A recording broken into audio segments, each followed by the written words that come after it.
Story 1. My wife had an affair with her co-worker. I'm in desperate need of help and advice. I found out that my wife had an affair with her former supervisor at work, who's married himself with kids. We've been married for 5 years, and we're high school sweethearts. We were each other's first relationship and first everything. When we were little kids, we were even neighbors. She has always been there. We both came from broken homes, but we always had each other, and we created something different than what we grew up seeing. Or at least that's what I thought. Maybe I was just one big idiot the entire time.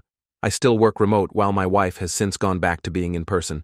There's not many women in her field, and she used to vent to me a lot that her job was more in line with a boys' club.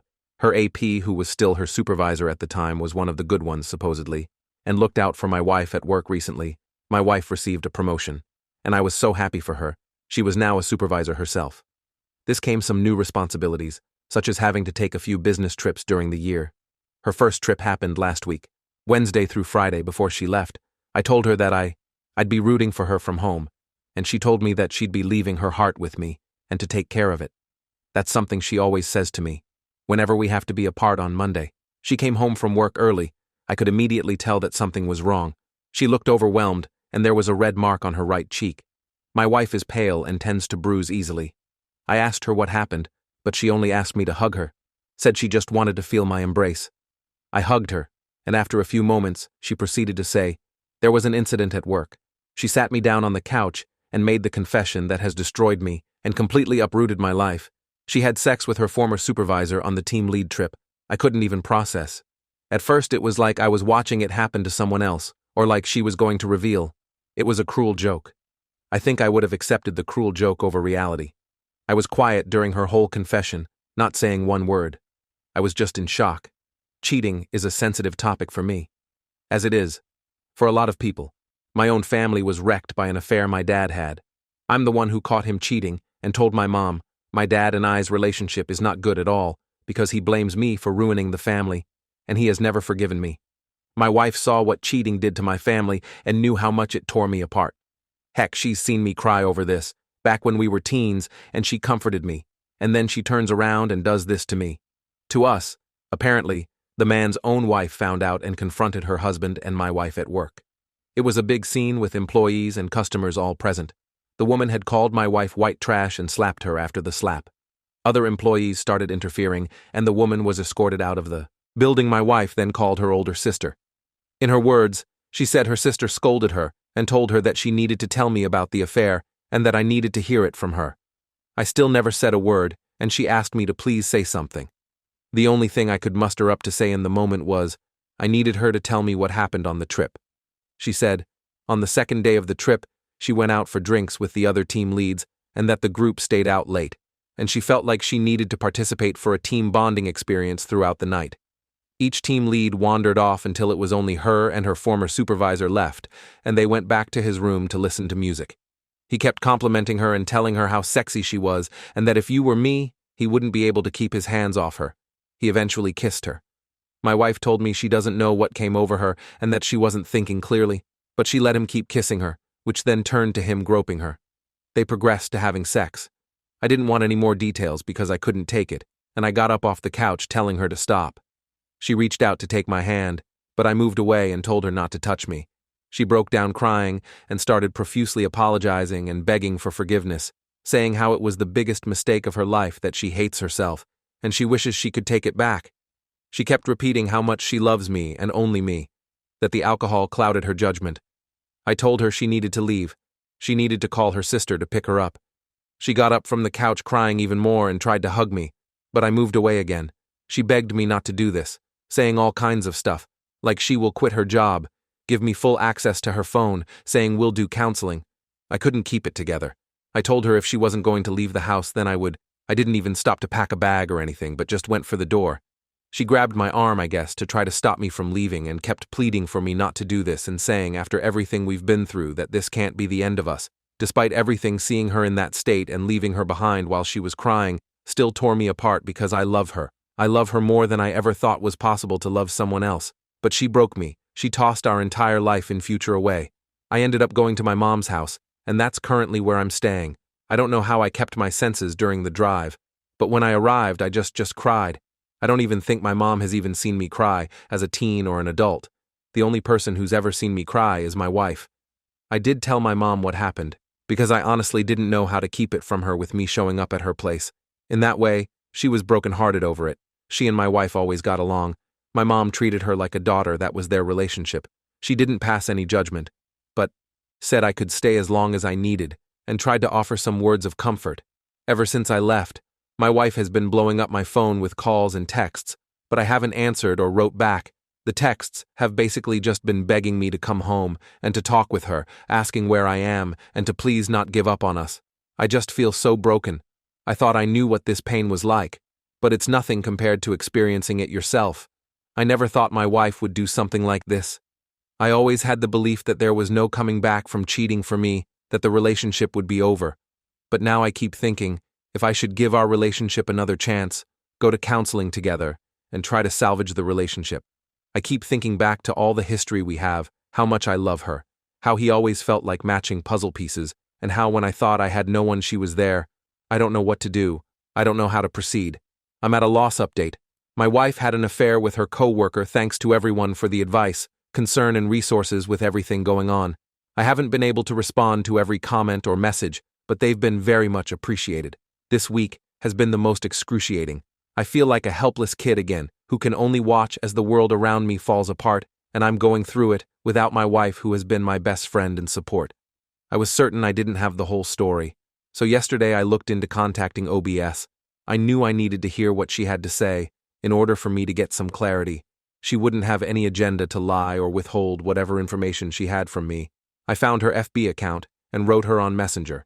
She responded no more than 10 minutes later and offered to video call. Right then, I immediately replied that I was available. One look without a word, and I could tell she was going through a similar hell.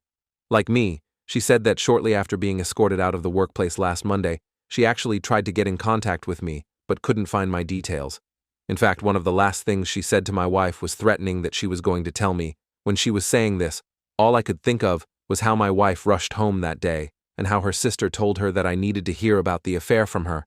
I asked her if she knew more about what occurred during the team lead trip, or was this really just an ONs, and how did she find out what she told me? Confirmed my fears. The affair dates back to before the trip, documented proof from texts that were of an intense emotional affair. All of this OBS shared with me with screen share, and I could barely keep it together. She told me that back in January, she noticed that her husband was withdrawn and disinterested towards her. There were times she saw him texting my wife, but he would brush it off as work-related convos the day before the trip. She went to the job to drop something off her, so had forgotten, and she found in his office. With my wife standing close together, joking and smiling, she said the whole atmosphere between them felt flirty when they noticed her. They parted, and my wife's face looked panicked, while her husband went over it all together. She said it was then that she felt certain there was something going on between her husband and my wife, but she didn't address it because she wanted undeniable proof. Her husband couldn't escape from after the trip. Her so was more distant and dismissive that night. She waited until he fell asleep and then checked his phone.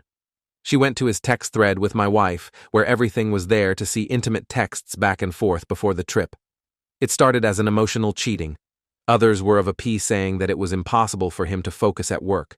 Whenever my wife was around in these texts, it was clear that AP was the pursuer-aggressor toward my wife. But that doesn't really make a difference because she never shut down his advances. Some of the pre-trip texts were AP bashing his wife and going off about repeated miscarriages. It was just plain disgusting with how he talked about her to my wife. He kept mentioning how maybe he needed a woman like my wife. There were texts from last Thursday night with AP inviting my wife to join the team for drinks, and text AP sent to my wife the following morning, which clearly revealed that they had sex. At this point, there were no more replies from my wife after Thursday night.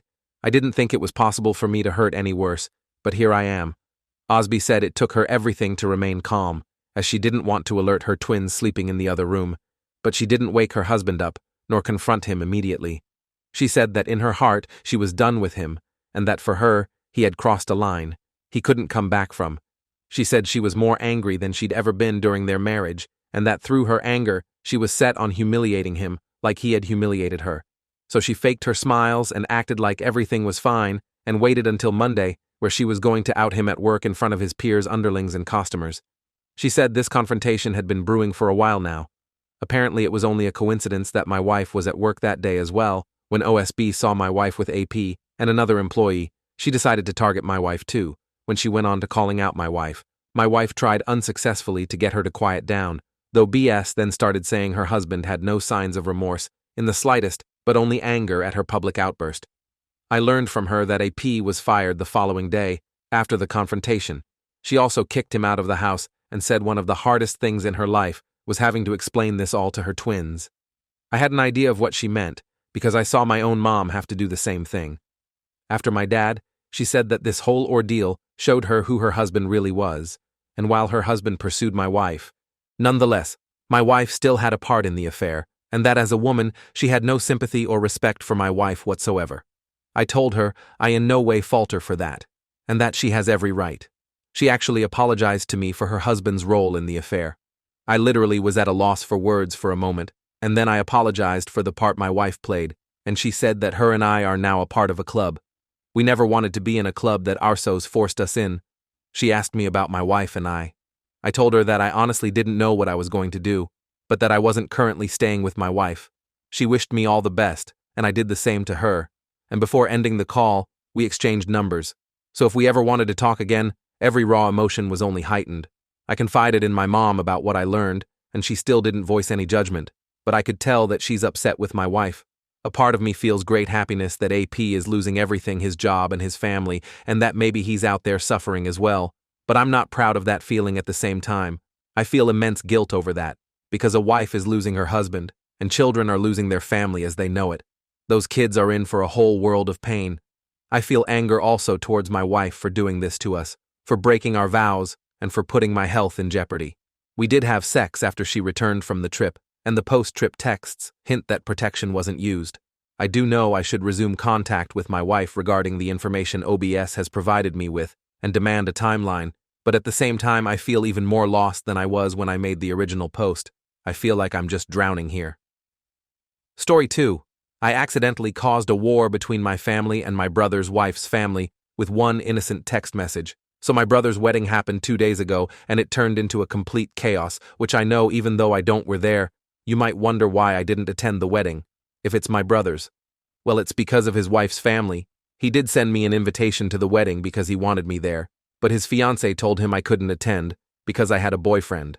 You might be confused, but I'm a man, a bisexual man to be exact, and I have a boyfriend who I wanted to bring to the wedding. She said even though she doesn't have a problem with that, and he doesn't have a problem with that, her extremely religious parents who already forced her to do the wedding in a church would most likely banish us from the wedding and cause trouble between our families after she told him that my brother told me I couldn't attend and told me why you might think I was angry.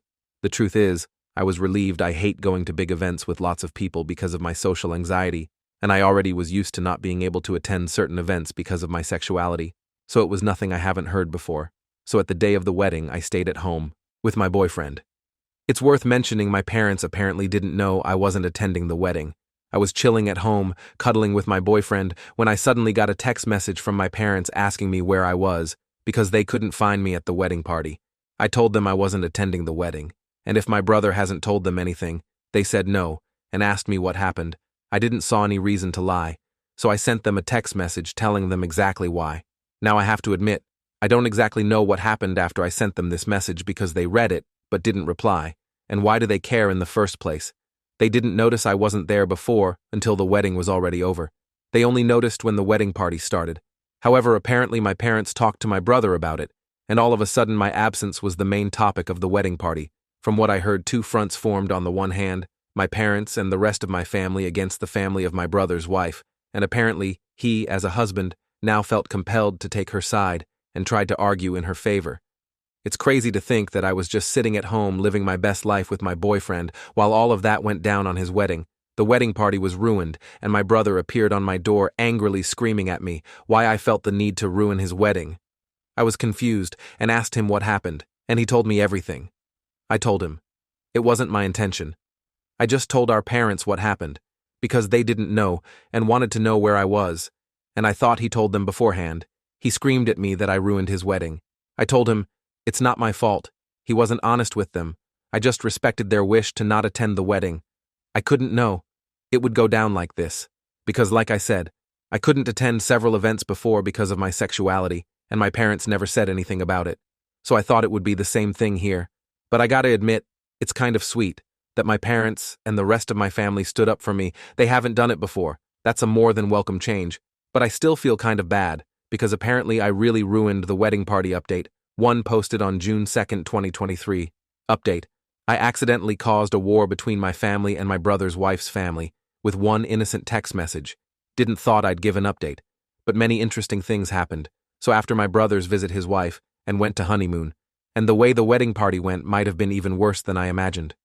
What happens now is incredible. When I said in the main post that two fronts had formed, I only meant that metaphorically, of course, but it's no longer that. While nothing much interesting happened in the first 2 days afterwards, the terror started. As soon as my brother and his wife went on their honeymoon, my mom and my dad visited me and told me how the wedding party escalated, and they were so close to physical violence I thought it was funny at first, but this truly bothers me. I also want to point that you did a great job at convincing me. It's not my fault, but hearing my parents' side still gave me a bad feeling in my stomach. However, like I said, the terror started shortly after they went to their honeymoon, and when I say terror, I mean that my Sills family found both my Facebook and Instagram account and started spamming me with hateful messages.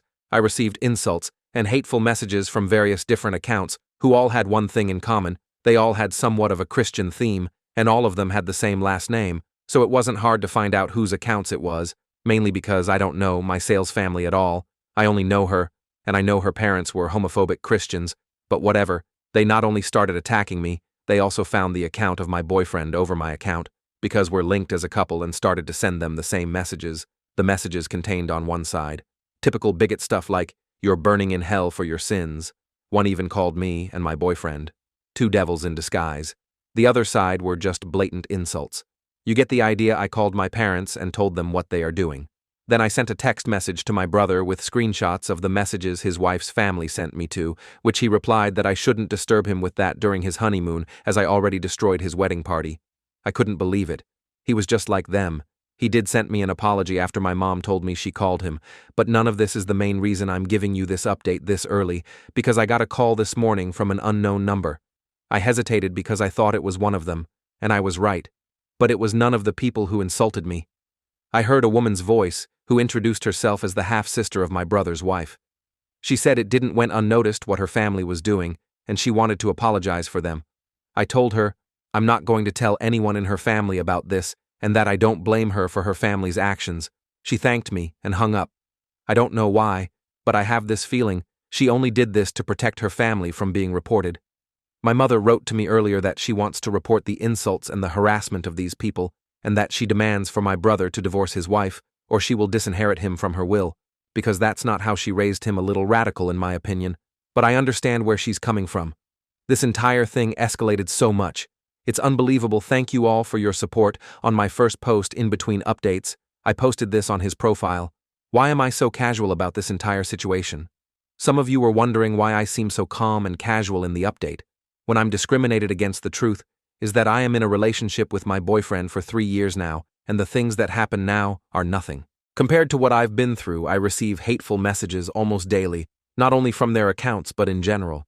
And I learned to ignore that there have been way worse situations, such as when my boyfriend went to visit his family, and I couldn't go with him. We kissed each other goodbye on the train station, and when the train left, and no one saw it, a group of guys attacked me. I was sent to hospital because of severe injuries, just to give you an idea what I had to deal with in the past. And don't get me wrong, we will report my family, but what they are doing is nothing. I haven't seen 1,000 times before. Update 2, posted on June 12, 2023. Update 2. I accidentally caused a war between my family and my brother's wife's family with one innocent text message. It's been a few days. First of all, me and my boyfriend are fine. Luckily for us, they didn't go any further than their text messages. My mom filed a report against them. I don't know the current situation about that, as I haven't filed the report myself. The reason I update you is a different one. First of all, one person in my Sales family is actually going to testify in my favor and against her family. It really takes courage to do so. It's the same person that called me in the last update. Somehow they found out that she is into women. No reason to hide it anymore. However, she said she's fine and is going to stay at a friend's house. I have so much respect for what she does. Imagine the strength you need to testify against your own family. I now feel bad for assuming she only called me to save her family from being reported. More importantly, what is the current situation with my brother, while my mom talked to him and told him to leave his wife or she will disinherit him from her will? He decided to stay with his wife, and my mom made her threat come true. He's no longer in her will. My father did the same when I visited them. I also told them that I wish that this entire situation went different. They assured me, it's not my fault. But I feel like if it wasn't for me, then my family wouldn't be ripped apart. Like this. Haven't talked to my brother since then. My boyfriend feels similar. He also told me he kind of feels responsible for all this chaos. I assured him it's not his fault. But honestly, I wasn't even sure if I could say this in my position. On the other hand, it was my sales family's bigotry that ruined everything, and everything would have been fine if I could have just attended. But now it's time for me to grow distant to this situation. We see what the report will do. I followed your advice too. Document everything. The insulting and harassing messages continued until 2 days ago, so I have much to say about them. Unfortunately, homophobia is still very much normalized in our society.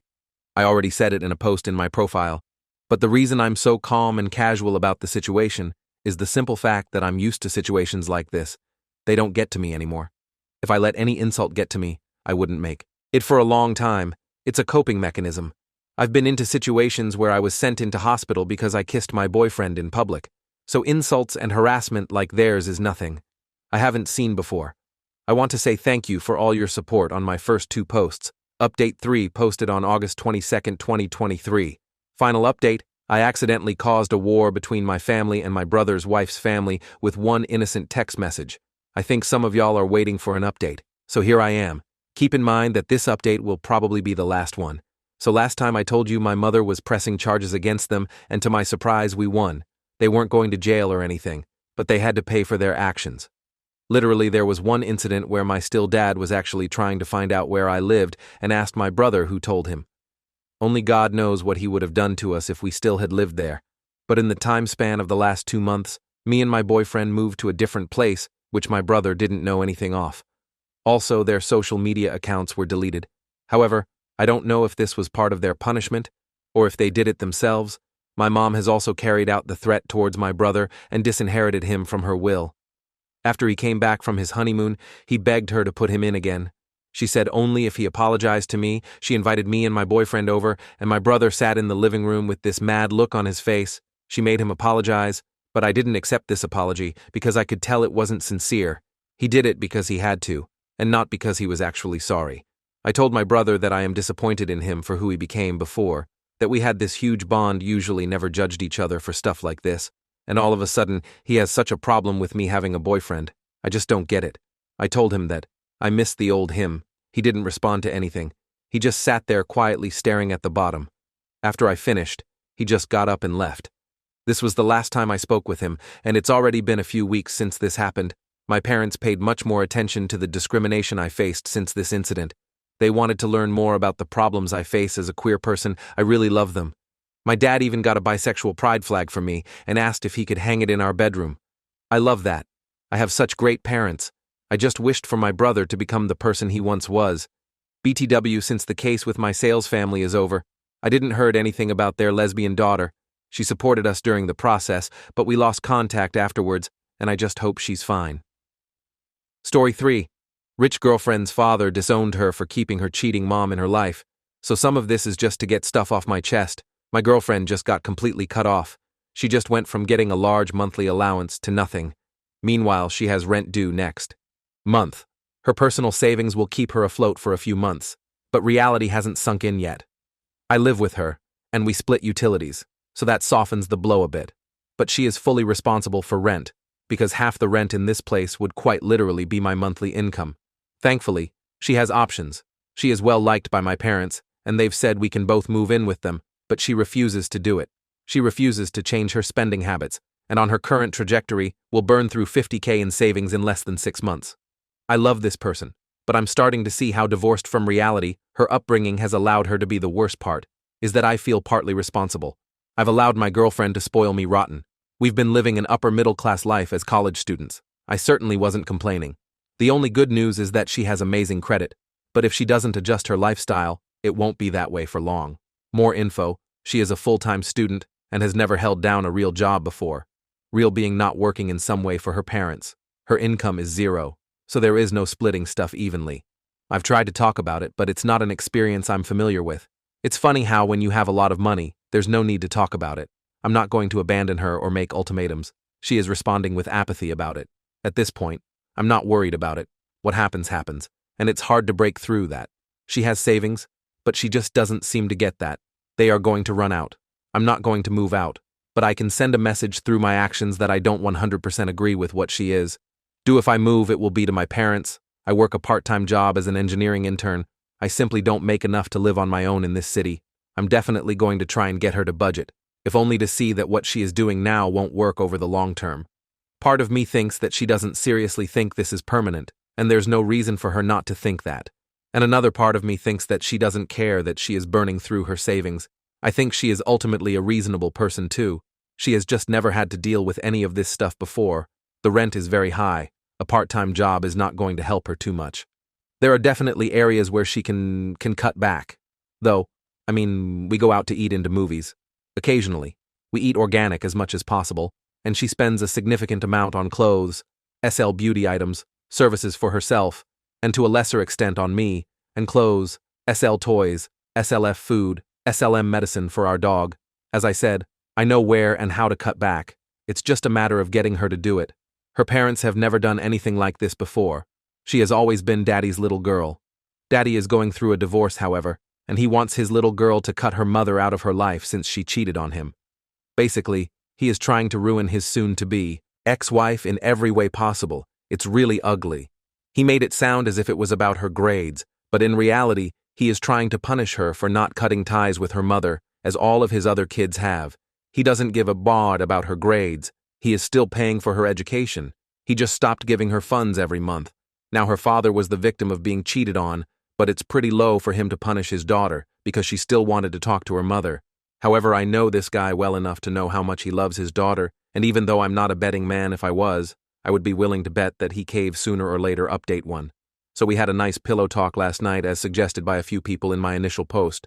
I decided to take the long view, and I decided to suggest she set up a budget. But most importantly, I decided to express how I felt. Totally honestly, paraphrasing. I said, I feel like you're not concerned about this situation, and I don't really understand it. You know, I'm the sort that immediately takes action on things, and I know that you're not that way, but usually you express something to me about it. I feel like you're too apathetic about this, and it bothers me. I'm afraid that you're in shock and you don't know how to handle this. If you honestly just need space on this subject, or aren't ready to deal with it, that's fine. Just let me know. I get that. However, when you are ready, I really suggest you make a budget with or without my help. You could use this as an opportunity to work towards a situation where you don't have to worry about your father being manipulative. Her response was basically, to be honest, I'm worried, but I'm trying to wait it out and see if he will go through with it. I talked to Brother Name, and he told me that Dad hasn't actually done anything, i.e. cut me off, and that Dad is pretty upset at himself about how he handled it. I'm still angry at him, and maybe it makes me petty, but I want him to come to me about this. I will definitely take you up on the offer to help with a budget. Though this whole thing has shaken my world a bit. You know, something that I thought would never happen, happened 1 minute. I'm thinking about hiring a cleaning lady that will come more often. The next you're talking about us moving in with your parents and paying them by cleaning their house. It's like, wow, that's a crazy rule reversal. My confidence in my father is sort of shaken. I think I was so apathetic because of that. So fast forward to the following morning, and shortly after breakfast, to my pleasant surprise, she said she had gotten YNAB and asked me to go through everything with her in short order.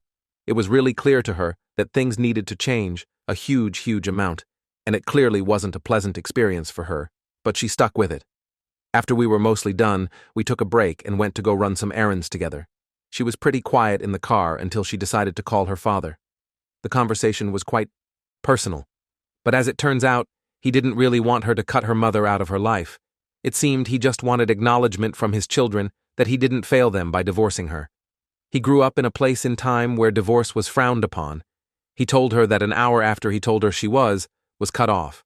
He changed his mind, and that he wasn't going to go through with it regardless of whatever happened between them. As you can imagine, she cheered up considerably about the whole thing and became her usual bubbly self. So when we got home, I felt the need to have another conversation. and it seemed like the appropriate time, paraphrasing again. I said, "This whole situation has got me thinking about our relationship with money as a couple. It's odd, because it isn't something we talk about at all. I like sharing a space with you. I love holding you while you fall asleep at night. I love tickling you awake with my nose. I love you. I will love you. Here, or in my parents' basement, however you know that I can only afford one of those two places. I guess what I'm saying is that I don't want our relationship to be based on stuff. And I want you to understand that you've spoiled me over the last 14 months, but that's not our relationship. Maybe there comes a time, for whatever reason, that you don't want to sort of support me anymore as you do, but you still want to be in a relationship. Maybe you feel like our financial situation creates a power-I balance. Whatever what I'm trying to say is that I want you, not the lifestyle. If you ever feel the need to move to a place that's cheaper, a place that I can contribute in a fair way to, that's fine, just as long as we live together. I'm happy, even if that's in my parents' basement." Her initial response was somewhat bewildered. "Are you trying to say you're unhappy here?" After I cleared it up, that wasn't the case, she said, paraphrasing. "I try to avoid money talk, because it's always been awkward. It's hard having money and wanting to do expensive things with people who don't have money. Suddenly you're in my house, and there isn't anyone in the world right now. I want to do stuff with more. I have someone I can spend my money on to go skiing with, go out to eat with, do arts and crafts with, and generally not have to worry about that sort of thing with. As far as the living expenses go, it's not like I would be living anywhere else if you weren't around. So that's not really relevant. I like spending my money on you. The key thing is, it's my money. I should be able to do anything I want with it, including spoiling you, as you say, as long as you respect that boundary, that it's my money. It's not something we have to think about. To be honest, it was weird when you asked me to create a budget, and it sort of felt like you were about to cross that boundary, but you handled it well. I felt like it was my choice the whole way, and that motivated me. This dovetailed into another discussion about the budget, and to be perfectly honest, she softened it significantly, but she kept many common sense cuts. I'm optimistic that this is something she will stick to. Now, she's certainly right in saying that it's her money directly lined from her father. Sure, she didn't earn it, but I'm not going to judge or fault her for that. It's a very different situation to many other people, but that's the world she lives in. So I'm just trying to approach it as a gift, nothing more, nothing less, and I should treat it as such, i.e., not feel bad about it, but never expect anything now. For the next story, she wanted to marry me in a year. I didn't want that. So I broke up with her story, to throw away, because she knows my real account. Also, I'm Italian, and prefer Wario to Mario. A little background. I've only had 2 LTRs before her, my high school girlfriend whom I was with for 6 years, 1622, and my other girlfriend whom I was with for 4 years, 2630. Both breakups were amicable with no infidelity or shady happenings. They were primarily my fault, due to how I prioritized studying Slork over them. I'm still friends with my second girlfriend, who is now married to a good man and has 2 kids in between those relationships. And before I met my current girlfriend, I've been keeping things casual with no commitment. I met my current girlfriend 6 months ago at a bar while out with some friends, and as corny as it sounds, it was love at first sight. She was unquestionably the most gorgeous woman I have ever seen. Easily 1510. We got to talking, went on some amazing dates, and made things official after 1 month. I was just enamored by her sense of humor, how enthusiastic and exciting she was, and always in awe of her beauty. Although we don't have too many interests in common, the chemistry is tremendous, and I've never felt so strongly attracted to anyone before. We already said we loved each other for months in, and I truly believe it. But lately some things started to bother me when she introduced me to her friends. She bragged about me being a doctor. It was seemingly light-hearted, so I laughed, and then jokingly bragged about it too. When she introduced me to her parents, she did the same thing, but with a bit more gusto this time. And over the last month and a half, she's been talking more and more about marriage and children, although never quite explicitly saying that we would get married and have kids. The hints are strong. Though last week we went to a charity event she was involved in, and every single person she introduced me to that night, she said the same thing. "Hello, this is my lovely boyfriend, and the man I will spend my life with. OP, he's a cardiologist. You know, I've always been fairly modest about what I do, so it was uncomfortable for me to hear her gush about my job to strangers. I was feeling uncomfortable but smiled and went along with it so as not to dampen her mood, and the man I will spend my life with part hit me like a speeding truck. She didn't say future husband but me. If I don't know what her implication was, I love my girlfriend and I did believe prior to all this that I would eventually marry her and have children with her, but I didn't expect this to come up. 5 months in. Now I'm fearing that she's just a gold digger and is using me as a provider. She moved in after 3 just months. I truly hope that isn't the case, but the signs sure seem to point to it. And if it is that way, I think I'll break up with her. So I'm here to ask, am I overthinking this, or is the worst true? I pray to God. I'm looking too far into this. But now that I'm actually reading what I wrote, this is terrifying. I can't even confront her about this, for fear of turning her away from me. I can't accuse her of using me for my money, and still expect her to stay with me, or respect me. After that more info, I realize I come across as shallow. I don't just care about her looks. I will admit that her looks are what attracted me to her in the first place. But her personality is what kept me around. As I said, we don't share too many common interests, different tastes in movies, books, hobbies, etc., but we can talk for hours about the most mundane things and still have fun doing.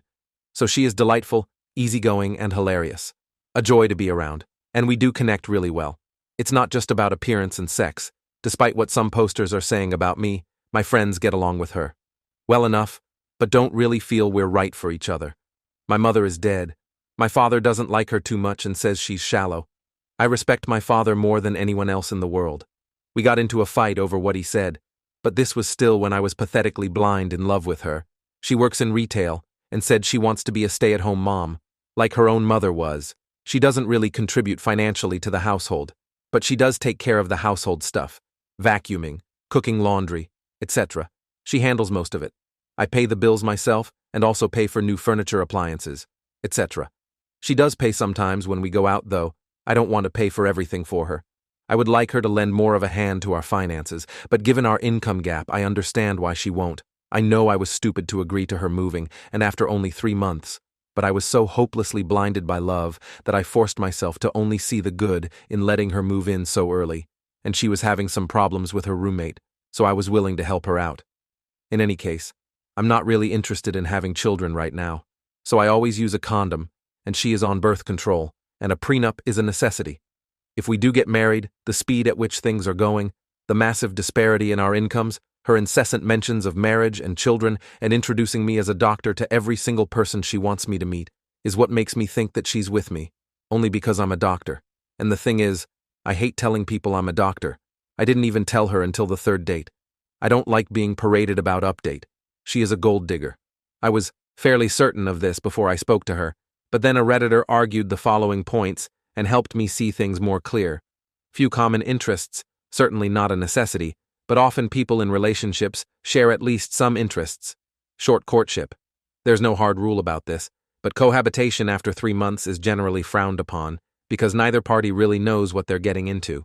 Introduces you as a doctor. I get introducing you to her parents as the doctor that would make any parent happy about the situation.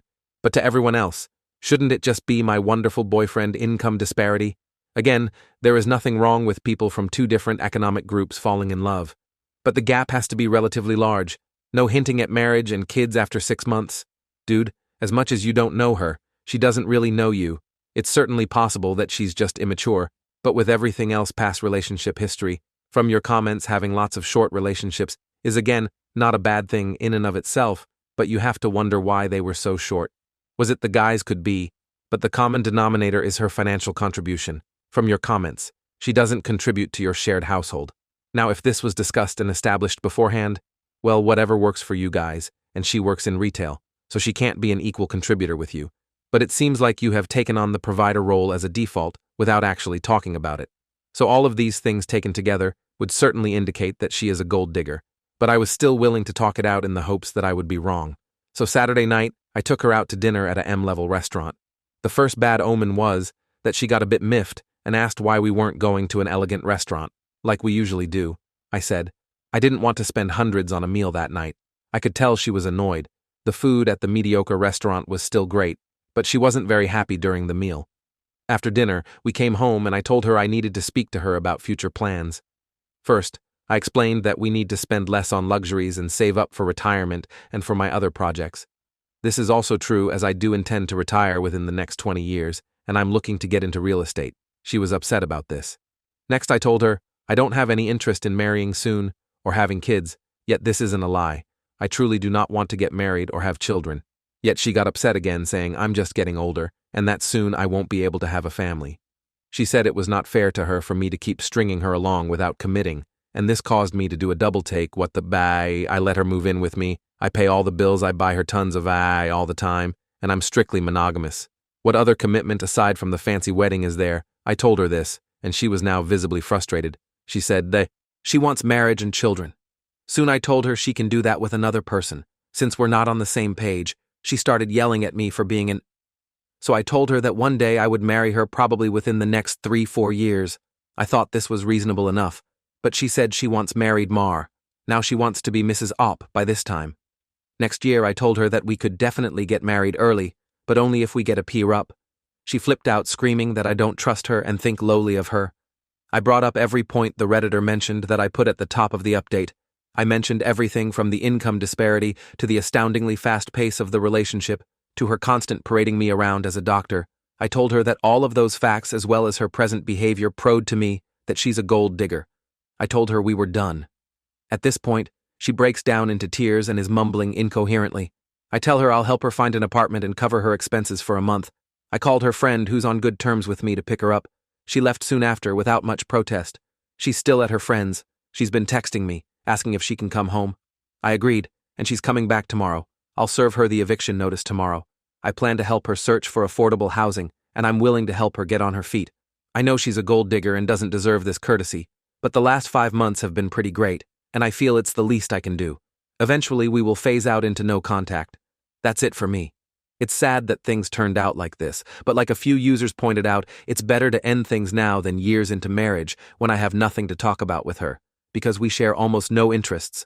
We're done. She's moving out, and I'm going to venture forth into the dating world, in search of a woman who loves me, not my wallet. Warrior forever. Story 4. My husband refuses to respect my boundaries, and I can no longer continue making the effort. Me. 34F. Setting firm boundaries with my husband. 34 Memor may mean the end of my marriage. What should I do? I've been married to a smart, cute, witty, wonderful man for 5 years, dated him for 6 years prior to that, and known him as a friend for 5 years before that. He has been a part of my life for so long. It's hard to remember what my life was like before he was in it. In some capacity, I love him dearly, and I love the life we've built together. He doesn't handle his frustration or anger or insecurities.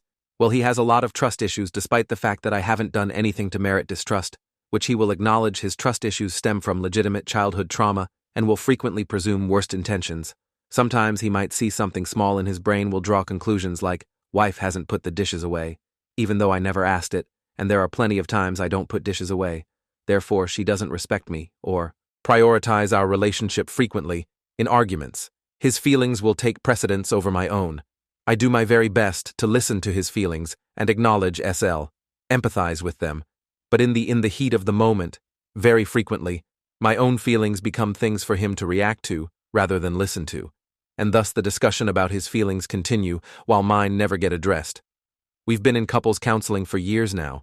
Originally, it was more of a maintenance thing, but over the past year, it has become critically necessary. My husband sunk into a really deep depression last spring, and last summer was honestly pretty hellish for both of us. He'd find fault in the smallest of slights. Like she asked me a question via IM, but there's read receipt. So clearly she didn't care about my answer and doesn't care about me when I actually had seen the answer, and it didn't mark a read receipt, because I only looked at it through my phone's notifications and then stopped talking to me for multiple days on end, except for practical house questions via IM. He'd send passive-aggressive and manipulative messages while I was out to get me to come home, though he doesn't intend for them to be manipulative. They definitely fit the definition by any reasonable standard. If things are very extreme, he may scream in my face or knock something over. In previous years, he has punched the wall before, or lightly pushed me out of the way in an argument so he could get past me. I did a lot of supporting him emotionally, and often financially, when he would let me. If he's stressed, I'll try to do some housework to take something off his plate, or offer to pick up food he likes, or we'll cuddle together and watch something he likes that I don't really care about. I'll hold him while he cries. I'll pick up the slack, and I don't hold resentment about it. That's what partners do. But in the last few months, I've been going through a depression of my own. I don't lash out. But sometimes I get really, really sad and desperately need support. And it feels like when he's able to offer support, it very frequently comes back to haunt me later. For example, me feeling sad, him offering to pick up my favorite pizza, and me taking him up on it. only for him to send me messages about how stressful and frustrating it is because the pizza wasn't ready in time and the other customers are being jerks, and by the time he gets home he's done and can't be near anyone while most recently I was having a really bad day, and he was there for me, held me while I cried, did some housework, talked me through some things, and that evening I was starting to feel a little stable, and out of nowhere, he hit me with some passive-aggressive comments and started talking about how his needs, which he had not communicated to me, hadn't been met all day, and how I don't meet his needs in other ways, and how I prioritize everyone else in my life, but not him. And I was floored and devastated because I do prioritize him probably more. Then I prioritize myself, which I'm trying to change, since that isn't healthy. I think about what he wants or needs or might think of something practically all the time, but also, it was one more example of how I can't truly lean on him. I can't trust that he'll be able to support me emotionally, even when he says he can. Later that same night, our basement flooded, and he found it first. All I heard was slamming doors and yelling. So I went downstairs to check, and when I asked what was going on, he screamed at me, basically in my face. What the do you think y'all I'm bad at? Boundaries. I'm really, really bad at them. I'm always afraid people will be mad at me or leave me when I set them, and I have plenty of real examples to back up that fear.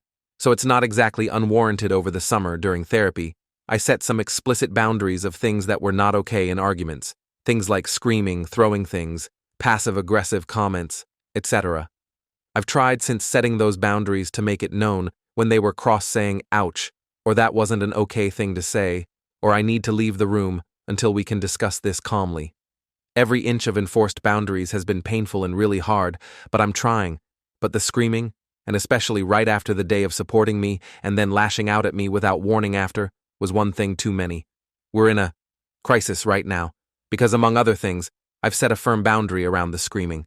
It can't ever happen again. It just can't. Some people in my life who have been in abusive relationships have pointed out to me that screaming in someone's face is abusive and violent, even if it's not physical violence. But when I speak to my husband about it, he feels that setting this boundary is setting him and our relationship up to fail. He doesn't feel like he can guarantee he won't do it again. And that if this is truly a hard boundary for me, that we should end our relationship, he knows the way he's been treating me is not okay. He feels remorse for treating me that way.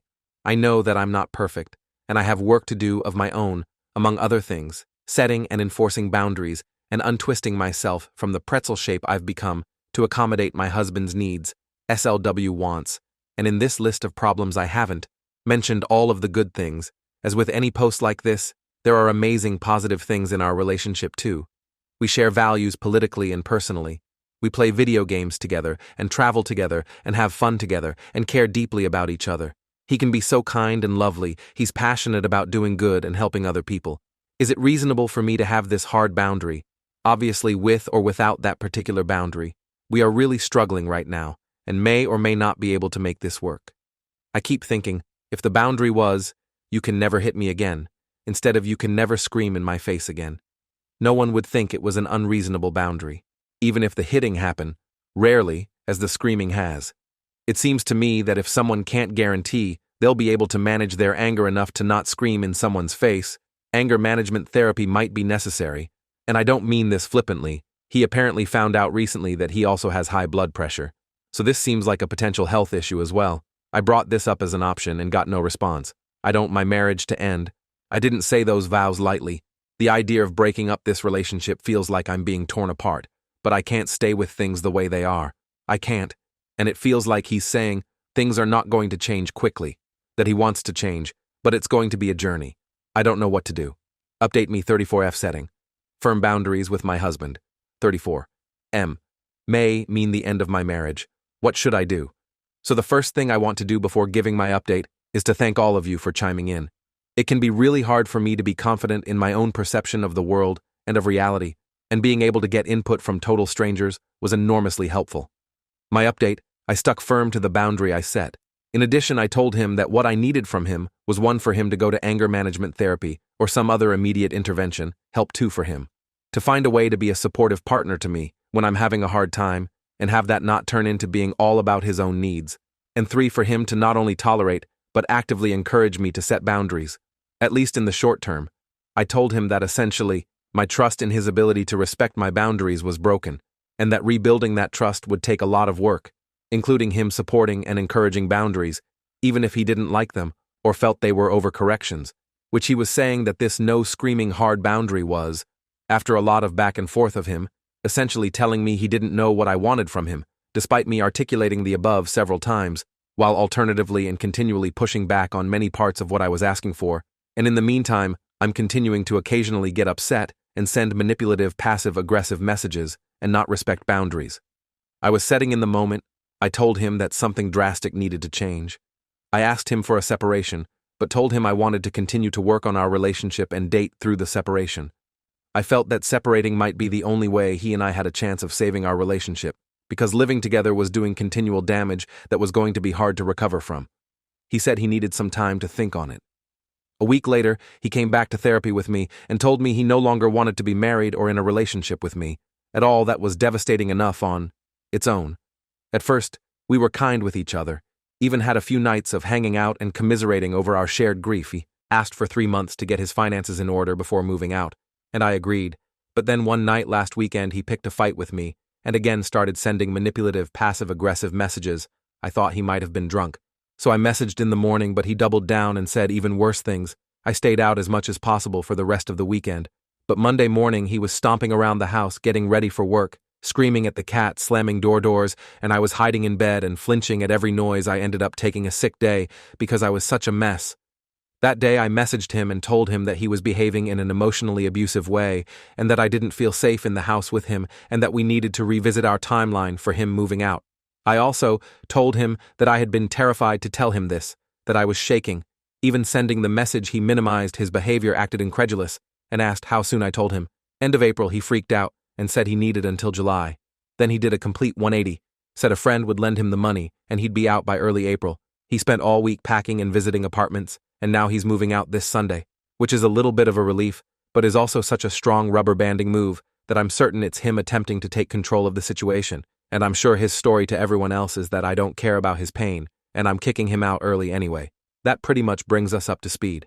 I've been coming to terms slowly with the fact that I've been in an emotionally abusive relationship for years. Sometimes I feel horribly guilty, like I didn't do enough to try and save things, or like I'm making a big deal out of nothing, and now I'm throwing my life away. I did have a really wonderfully validating one-on-one session with our COO's therapist, who reassured me that my perception of the situation is accurate and I'm not the one who did this to us. Sometimes I'm just incredibly heartbroken and lonely. Sometimes I'm angry that he didn't care enough to try and work at it, but I think it's likely that ultimately this ending is for the best, as awful as that feels. Again, I really want to thank everyone here who responded to my original post. Some of the advice and comments were really hard to read, but they were really important for me to read. It was so helpful knowing I had a bunch of internet strangers backing me up on some level. I think some of my ex's minimizing has caused me to feel really sure about how I'm perceiving the situation, potentially even gaslighting, though likely unintentional. So having folks who could confirm that what was happening was not okay was vital. I'm lucky to have a good support system locally as well, so as awful as this all is, I might just get through it. Okay? Update number 2. Me, 34F. Setting firm boundaries with my husband. 34. M. May mean the end of my marriage. What should I do? Edit. Thank you for the outpour of support in. The comments so amazing to read. I love y'all less than 3. I wanted to give y'all another update.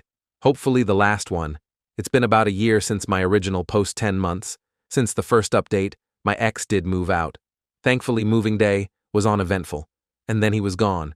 And as many commentators predicted when he was gone from the house, it was a huge relief. I didn't have to cringe at every little sound anymore. I could breathe again. I was really, really sad, but my space was my own, and then I got laid off. No joke, hell of a one-two punch. Right there, the past 2 years have on the whole been incredibly painful. The year that my marriage fell apart, and then the year I had to spend recovering from that blow. I had to job hunt while mourning the death of my relationship. And as soon as I found a new job, I also found out my house needed hugely expensive repairs, that after all of this mess, as well as having supported my ex not working for a year, I just didn't have the cash for, and figuring out how to be on my own for a while. I had people there to support me, but in the day-to-day hour to hour through this mess, I was ultimately on my own, and that was hard binging. The marvelous Mrs. Masil helped a bit. He also kept reaching out for a while. It was occasionally chatty, but as time went on, and I came more to terms with how he treated me, and how frequently his messages had a tinge of emotional manipulation to them, I distanced myself. He messaged me once to ask if I regretted our entire relationship on the whole, or if I thought he was a terrible person on the whole. I didn't respond to that one at all. Then he'd reach out with things like, "Hey, the TV I took from our living room broke. Do you want it from me? Like to sell, or try and fix?"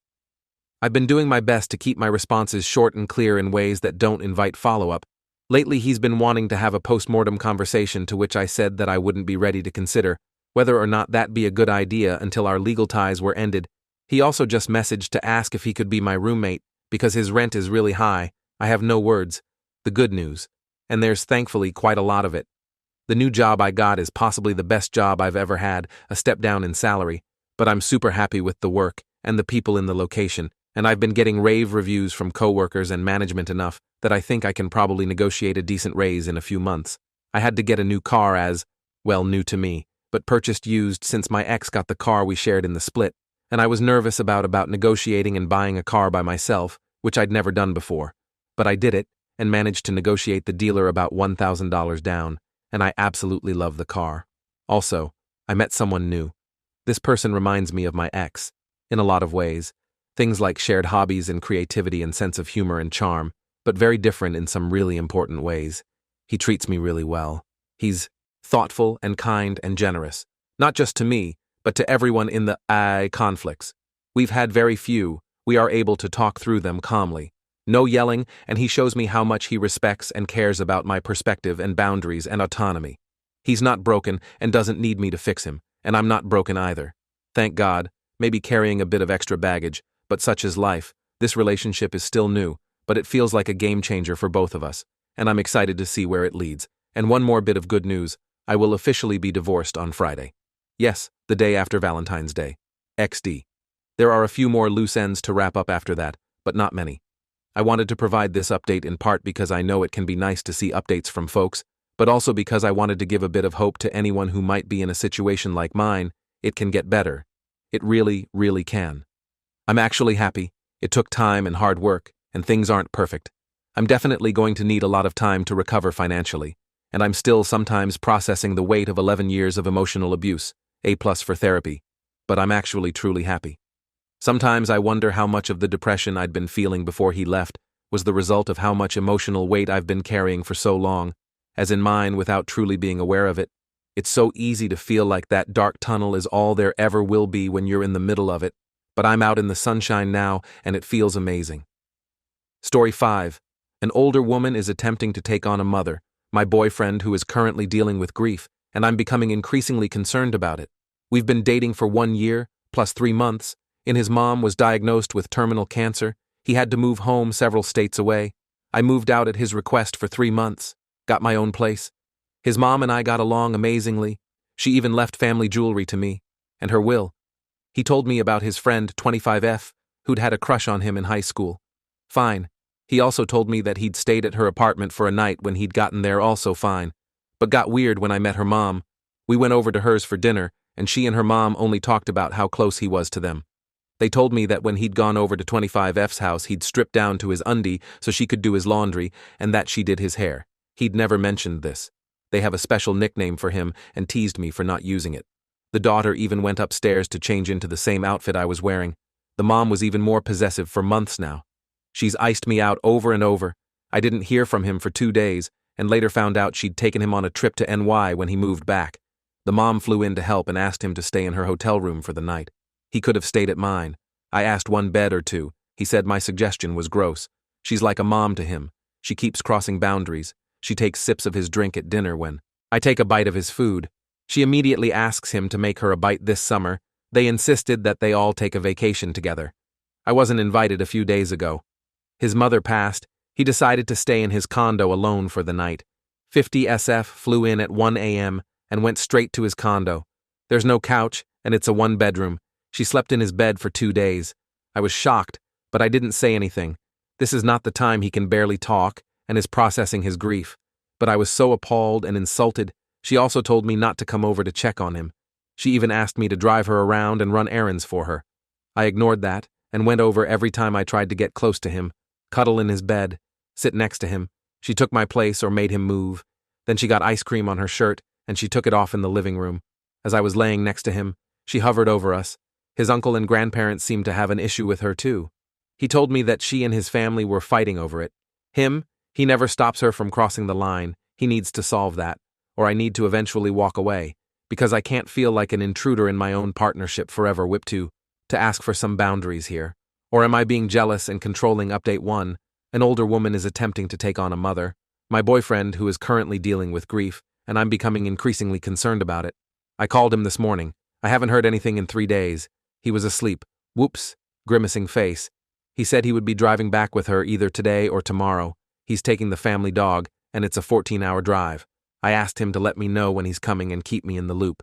My current plan is to show up when they get in, regardless of the time, and tell her she needs to get a hotel, or she can even sleep on my couch. But they might get in at a weird hour, where she can't check in, preferable oversharing his bed. She is not sleeping there. I feel sick to my stomach, and I'm trying to do calming breathing, but I can't imagine letting another night in a shared bed go by. That's all I've got for now. I'll update what happens when they get here. Let me know your thoughts on the current plan. Additional info.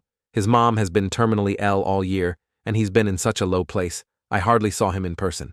And this is an in-person talk. I didn't want to spoil our time together, when I did see him, or burden him with trying to renegotiate existing relationships. He's getting support from during this rough period, now that she's passed and he can start healing.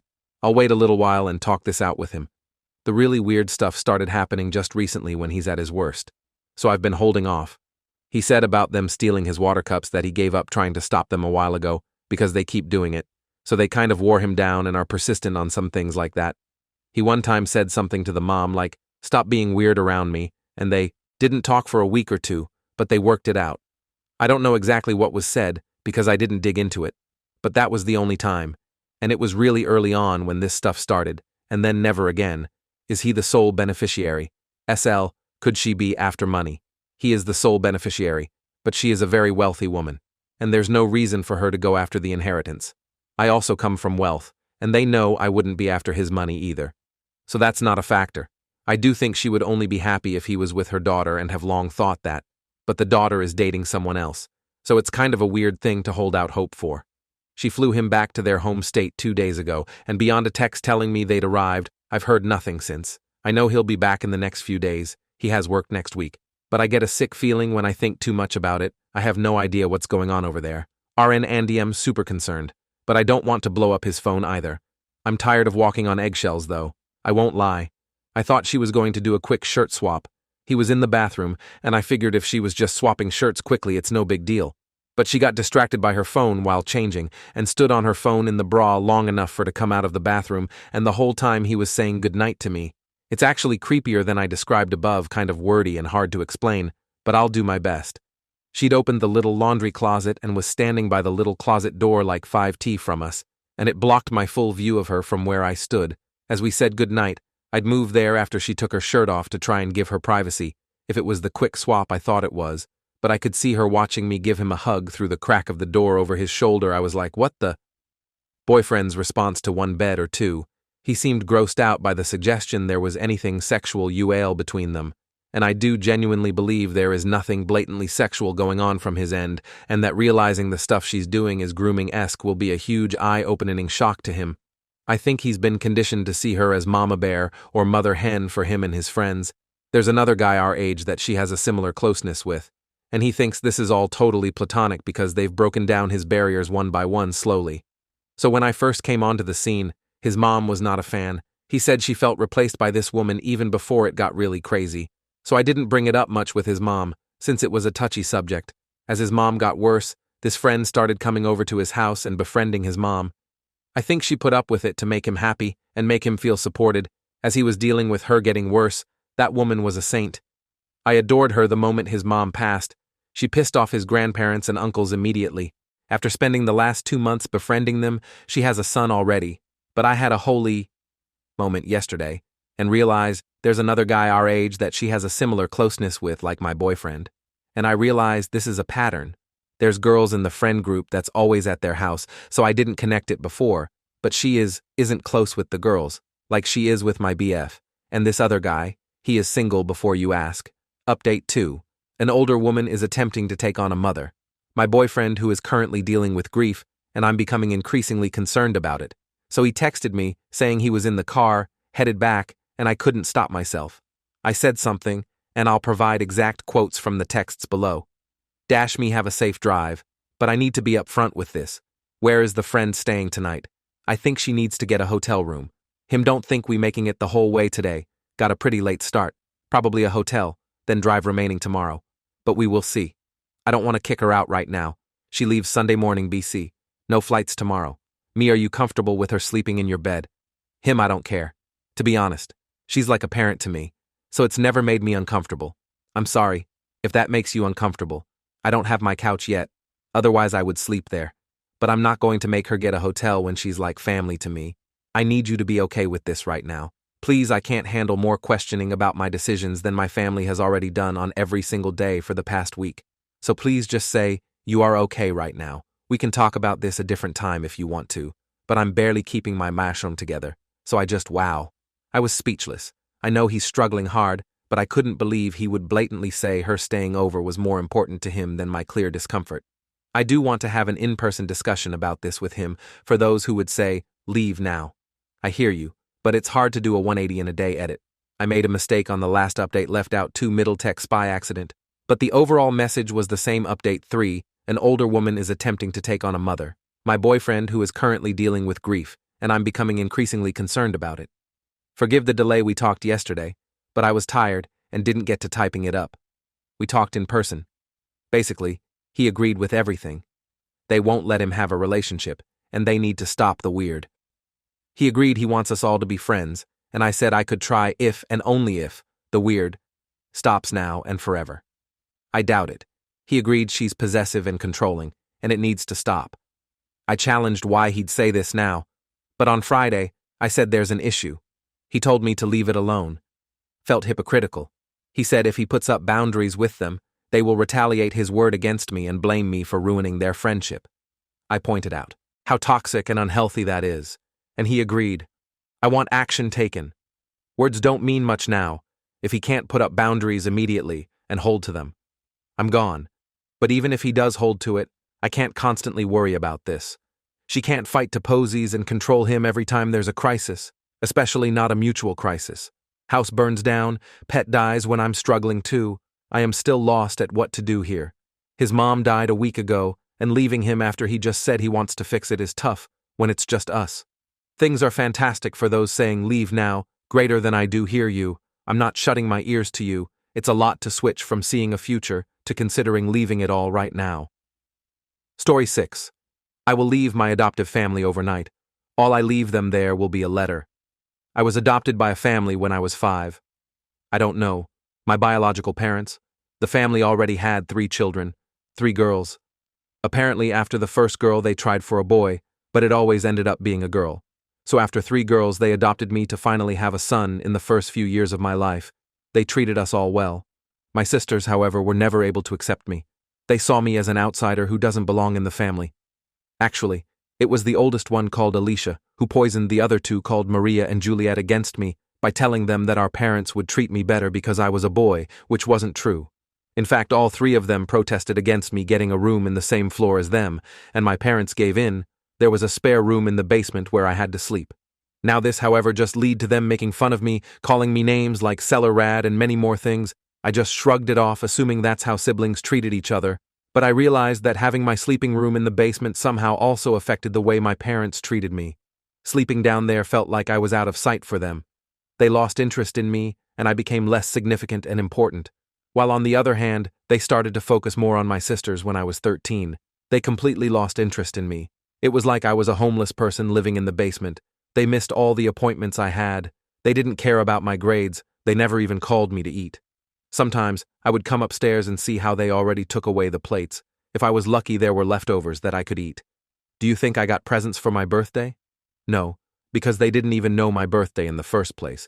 And last Christmas, they said they forgot to buy presents for me, saying they will go shopping with me the next few weeks to get me something, which, as you might expect, never happened. I don't feel despised towards my sisters. I'm glad they have a home where they are cared for and that they can feel loved.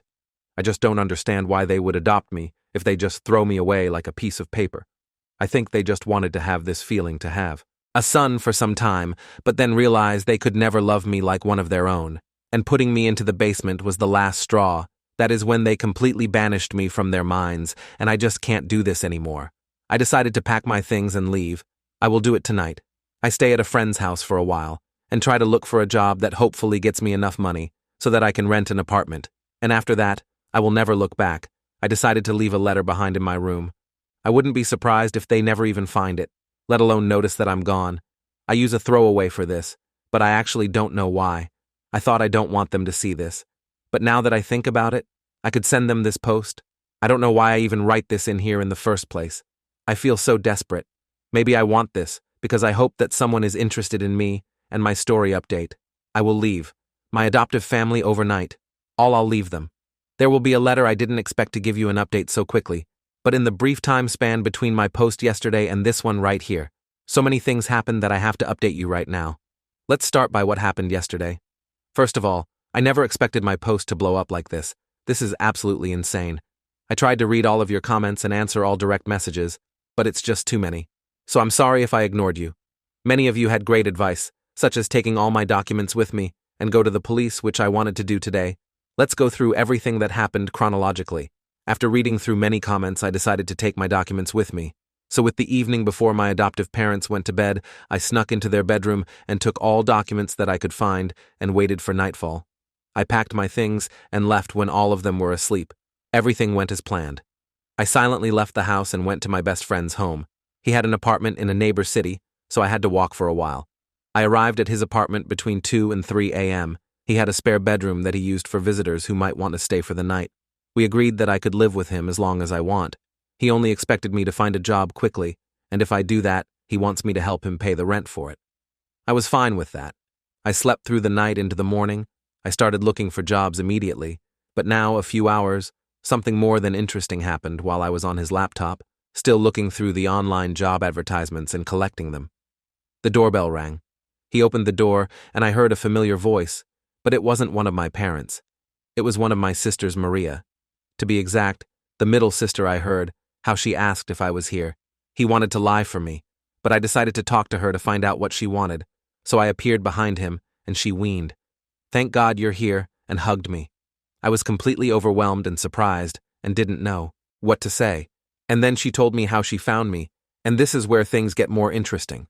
She told me that this morning, a way too familiar sounding story appeared on her TikTok For You page. Apparently, my story was shared by a TikTok account who actually had a quite big audience, and she became even more suspicious of the situation when her and the name of her sisters were also mentioned to be sure about the situation. She went in the basement and into my room, where she found the room mostly empty, and of course my letter. I mentioned in the story that I would stay with a friend, so she went out looking for me, telling our parents she was about to visit a friend. She said she drove to 2 different houses before finding the correct address. She apparently visited 2 other friends of me before finding the correct apartment. Apparently she also took the letter with her. She said she hasn't showed them the letter yet and wanted to talk to me first. No one besides her knew where I was or what I did. The last night she apologized to me and offered to talk with her on my side to our parents. She explained that the way I talked about her in the original post made her feel bad. She said she never hated me or anything. She admitted that she also protested against me having a room on their floor, but just because of Alicia's influence on her, and because she believed her lies when she was younger. Now that I think about it, unlike Alicia and Juliet, she never called me bad names. She said that Julia probably also is just insufferable because of how Alicia manipulated her. She said she never realized how bad I was treated.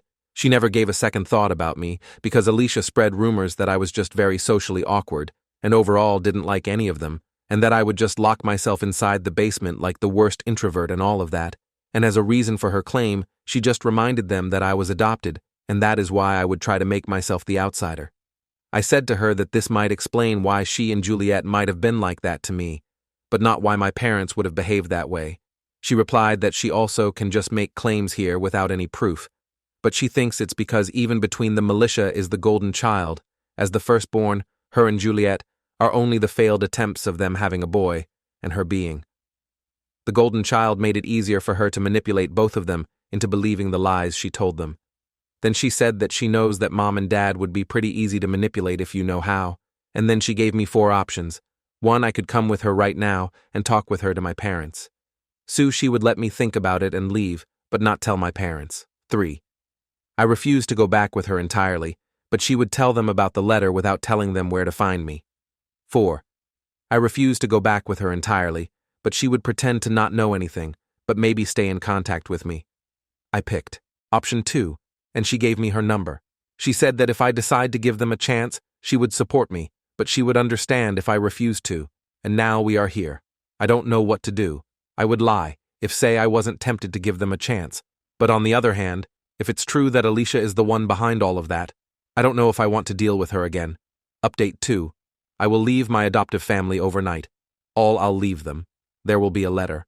I start this by saying that many of your comments suggested that Maria could have potentially manipulated me, and that I shouldn't trust her just now, which I understand. I decided to stay with my friend, especially since I applied for so many jobs yesterday, and I think I could find one in no time. So there is no reason for me to get back with them as an 18-year-old. But these are just side facts. I would have not given you an update if nothing had happened. Apparently, my adoptive parents did realize I was gone recently, so they started looking for me. They are sure that Maria knew where I was, considering she had my letter with her. I'm currently only in contact with Maria, who told me all of this. Apparently my parents tried asking her about my whereabouts and grounded her after she refused to tell them. Yes, they grounded a 21-year-old, couldn't believe it either. As many of you suggested, I went to the police, so they couldn't file a missing report about me. And meanwhile, Alicia started to spread rumors again. Apparently she used my disappearance as a proof that she was right. With everything, and Juliet believes every single word, she is completely under Alicia's control. Even though I didn't want to see them again, I kind of want to give Maria a chance. I asked my friend if hypothetically Maria could stay with us too. He raised an eyebrow and said, only if she wants to sleep on the couch, and then he asked me why I want her here in the first place. The thing is, if she cares about me, then I don't want her to stay with his family. He was annoyed, but said yes. I texted her, asking if she'd consider to move out and offer her to stay with me and my friend, before you say it. I know it seems like a way too quick decision, but I truly think that Maria is not like the rest of them. Many of you said that she probably wanted to save face, but someone wouldn't go through all that to find me, and then protect me by keeping my whereabouts a secret if they just wanted to save face, considering that I never mentioned their last names or where they live, so it's not like anyone could have known it was her in real life. I honestly think that my story opened her eyes. She answered by asking if I was for real, and that she wasn't sure. I reminded her that she is 21, and probably should think about moving out of our parents' house anyway, and that she was grounded at her age as pretty effed up. They treat their children like 10-year-olds. Even if they are adults, she said she is not denying that she would like that, because apparently Alicia also started to spread lies about her too. Because of how she behaves towards me, she overheard how she was talking to her friends about her, and that she was called the complicit of a maniac. Still don't know why Alicia hates me so much, but I don't care about it. She said she doesn't think it's a bad idea, but she wants to find a job to have a financial stability first before moving out. That was fair enough, and my friend was much happier this way too. He said he isn't really excited of having another jobless person living with him, but he said that if she has a job, he'd gladly help her. One more reason why I think that Maria moving out isn't a bad idea is because if both her and me got a job, we could probably rent an apartment together in no time and would not have any financial problems. So yeah, that's it for now. Let's see what happens in the future. I want to mention one more thing on my last post. Some people were talking badly about the TikTok account that shared my story. Please don't talk badly about the account. They didn't know it would end like that, and I don't have a problem with anyone sharing my story. Thank you for reading less than 3 edit. Some of you pointed out the situation with my friend. Believe me, if I wasn't sure he was okay with it, I would not have suggested it. He was unsure about the offer at first because I had Master before asking him, so of course he thought it was just another jobless person, but like I said, he is fine with it as long as she has a job, and I'm definitely grateful for what he is doing, and I will repay his kindness. Don't worry about that. What he does should not be taken for granted. And I know that you're also right that offering her to live in his apartment is going a bit far, but like I said, he is an amazing person. I wouldn't do it if I knew he wasn't 100. Okay with it. Update 3. I will leave my adoptive family overnight. I'll leave them. There will be a letter. I want to keep you updated. So here I am. Again today, I got a call from Alicia, and apparently nothing is what it seems to be. I still try to process this call. I've been in contact with Maria for a few days, and I truly thought she was different, but she was just like the others. When I got the call today, it was an unknown number. I froze when I heard Alice. Yes, voice, she screamed at me saying, "Who the hell do I think I am to talk about her like that?" We had a little argument, but somehow managed to calm down. I thought about hanging up, but I wondered what she wanted from me. She told me to grow up. I was never part of their family, according to her, and that I should have known it since the beginning, and stopped crying about it now when I could have done something about it the entire time. I admit I was angry, and not very nice. I told her to go FCK herself, and told her I was going to get Maria out of there too, because both of us wouldn't deserve a life around someone like her. Then she said something I guess she shouldn't have said. She said that I was ridiculous because Maria was a part of all of this theater, and if I truly thought Mom and Dad cared about me, then she accused me of trying to ruin her family and told me what really happened after I left. They tried to save their face. Maria hasn't told me the full story. Apparently it's true that she was the one who found my story on TikTok by accident, and she also found the letter first in Maria's version of the story. She lied to Mom and Dad and told them she was about to visit her friend when she was looking for me, and they didn't know about it. But Alicia said that Maria told Mom and Dad immediately after finding my letter. This also answers the question how Maria knew about my friend's address. I never told this to anyone except my adoptive mom. They thought that if they fooled me into thinking I had someone on my side, it would be easier for them to get to me, because they assumed I probably wouldn't open the door for them.